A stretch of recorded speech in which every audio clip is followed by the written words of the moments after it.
Bonjour, aujourd'hui je suis avec Jules, œnologue chez Eunovino. Alors pour déguster un vin dans les règles de l'art comme un professionnel, Jules va vous expliquer la marche à suivre. Regardez bien. Bonjour. Vous avez sûrement vu des sommeliers ou des œnologues ou même vos amis qui s'y connaissent un peu en vin déguster, des gestes un peu obscurs qui donnent l'impression de s'y connaître. Déguster un vin, c'est pas juste faire le malin avec son verre et sa bouteille. C'est quelques gestes qui permettent de sentir tout d'abord si le vin a un défaut ou pas et d'essayer de deviner s'il est de très bonne qualité et s'il est bon à boire. Pour déguster un vin, il n'y a pas 36 solutions, il existe une seule méthode, très basique, qui ressemble en fait au geste naturel de la consommation de vin. Tout d'abord, on prend le vin dans sa main, on regarde, on le sent, on le goûte, on le recrache ou on le boit en fonction de l'endroit où on est, et on donne un jugement. Je vais revenir maintenant sur chaque étape et essayer de vous dire ce qu'on essaye de deviner et les gestes à faire et à ne pas faire. Pour goûter un vin, il faut un verre à vin, un verre qui met en valeur le vin. En général, ce sont des verres à pied, en forme de tulipe, et assez grands pour pouvoir aérer le vin. Pas trop, ils doivent être pratiques, mais d'une taille relativement confortable pour permettre une dégustation agréable. Pensez que le verre doit mettre en valeur le vin. Comment tenir son verre pour bien le déguster ? Jamais par le calice. Ce n'est pas du cognac. Qu'est-ce qu'on va faire en mettant dans sa main le verre ? Première chose, on va faire des traces de doigts sur le calice.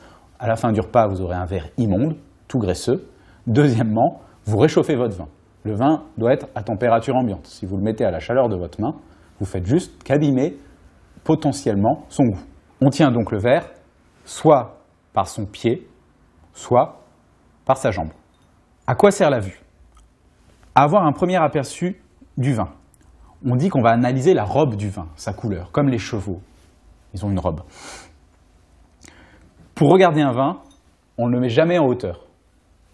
Pour regarder le vin, on le prend naturellement et on l'incline devant soi, vers l'extérieur, environ à 45 degrés, pour avoir une vue directe à travers la surface du vin. On regarde toujours sur un fond blanc. Pourquoi ? Parce que c'est le fond le plus neutre qui va nous permettre d'observer la véritable couleur du vin. Si je regarde sur un fond coloré, je verrai au travers les couleurs du fond et je ne verrai plus la couleur du vin. En un coup d'œil, on va essayer d'estimer son intensité. Est-ce qu'il est sombre ou est-ce qu'il est clair ? Et son âge. Est-ce qu'il est plutôt violet ou est-ce qu'il est plutôt orangé ? S'il est clair, c'est un vin léger. S'il est sombre, c'est un vin dense, tannique, costaud. S'il est violacé, en général, pour un vin rouge, c'est signe de jeunesse. Il va donc être sur le fruit, plutôt sur des notes de fraîcheur. Au contraire, s'il est plutôt orangé, dans le cas d'un vin rouge, il va être vieux. Et donc, on va avoir des odeurs différentes, des odeurs de fruits à l'eau de vie, des odeurs de cuir sauvage, des parfums un peu différents. Enfin, sur les blancs comme sur les rouges, vous pouvez faire circuler le vin le long des parois et observer les gouttes qui tombent.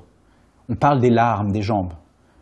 Ce n'est pas du tout un signe de qualité, ça illustre la richesse en alcool du vin. Plus vous avez de larmes, plus votre vin va être alcoolisé. Donc plus il va être puissant en bouche, rond, remplir la bouche. Et on s'arrête là pour la vue. Passons maintenant au nez. Deux choses pour le nez. On va tout d'abord essayer de détecter s'il y a un défaut dans le vin. Le plus courant, c'est le goût de bouchon. Donc pour détecter le goût de bouchon, c'est très simple. On vous verse le vin dans le verre, vous le portez à votre nez après l'avoir regardé, vous le sentez. S'il y a un défaut, pas la peine de le ressentir. Si vous êtes au restaurant, vous le refusez. Si vous êtes chez vous, vous prenez une autre bouteille. Si vous ne détectez pas de défaut, mais un parfum agréable, vous allez pouvoir l'analyser un peu plus. Pour ce faire, on remue le vin dans le verre. On fait tourner le vin dans le verre avec un petit mouvement du poignet. En faisant ça, on augmente l'évaporation des odeurs. Et donc en remettant son nez au-dessus du verre après l'avoir fait tourner, on a plus de parfum, plus riche, plus dense. S'il était bon, c'est encore plus sympathique. C'est pour ça qu'on ne le fait pas si on a senti un défaut, parce qu'on aura juste plein de mauvaises odeurs dans le nez. Pour le goûter, on le porte à ses lèvres.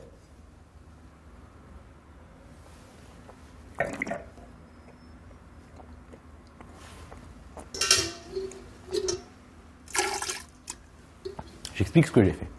J'ai pris une petite gorgée du vin. Je n'ai pas besoin d'en prendre énormément. Je l'ai fait tourner dans tout mon palais. pour que ça touche la langue, les gencives, les joues, pour vraiment ressentir la texture du vin. Est-ce qu'il est agréable au toucher, en fait? Est-ce qu'il est doux? On parle de vin soyeux quand il est très doux. Ce vin est un peu âgé, il est assez soyeux. Est-ce qu'il est acide, mordant? Il brûlerait un peu la langue. Ou est-ce qu'il est très séchant, jeune, un peu bourru? Et là, il vous sécherait un peu la joue et les gencives. J'ai également aspiré un peu d'air avec ma bouche. Alors pourquoi on fait ça? On fait ça en dégustation. On ne fait pas ça à table. Ça sert à ressentir les arômes. En bouche, vous n'avez aucun arôme. Vous sentez que la structure du vin, ses saveurs acides, sucrées, tanniques, son goût un peu mordant, mais vous n'arrivez pas à sentir les odeurs du vin. Ces odeurs, elles se sentent au niveau de la cavité nasale. Et pour sentir ces odeurs, il faut donc faire rentrer de l'air dans la bouche, c'est le faire circuler dans sa cavité nasale et le faire ressortir par le nez. C'est pour ça qu'un sommelier, un œnologue ou un amateur de vin aspire un peu d'air quand il a du vin en bouche. On dit qu'il chante flûte ou qu'il fait de la rétro-olfaction. Enfin, j'ai craché le vin. Pourquoi? Parce que je déguste dans un cadre professionnel et que l'alcool, à force, affaiblit les sens. Évidemment, au restaurant ou chez soi, on ne crache pas. Mais si on doit déguster plusieurs vins, par exemple lors d'un salon, il vaut mieux cracher. On ne perd pas du tout le plaisir du vin, puisqu'une passé la bouche dans la gorge, on n'a plus aucune sensation. Et on garde l'esprit clair pour pouvoir savourer l'ensemble des vins qu'on va déguster à la chaîne le long d'une journée de dégustation, par exemple. En conclusion, vous voyez que déguster un vin, c'est assez simple. Il n'y a pas besoin de faire tout un bazar. C'est des gestes très naturels et ça sert juste à essayer d'apprécier le produit, de voir s'il a un défaut et de voir s'il nous plaît.